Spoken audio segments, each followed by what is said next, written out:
ah. Siyempre. Ang palaya, wow. Ayan, tingnan nyo naman yung cook yung asawa ko, di ba? Cook yan. Kaya bilib ako sa kanya. Wow, ang sarap. Paborito ko pa man yan pang ampalaya.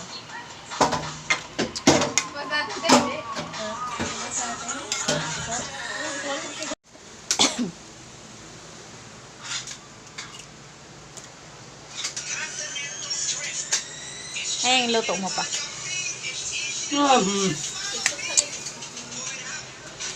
Itlog, bakit? Kain ng itlog?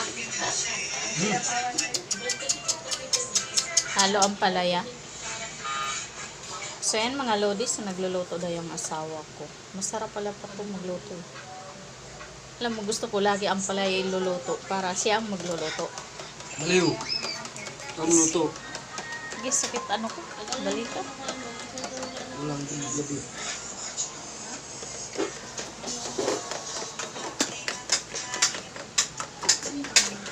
Jazz, huwag mo sirain yan, Jazz, ha? Nagluluto daw ang asawa ko, mga lodis. Ayan, yung sipag-sipag ng asawa ko. Ako naman, taga-video, ah. Diba?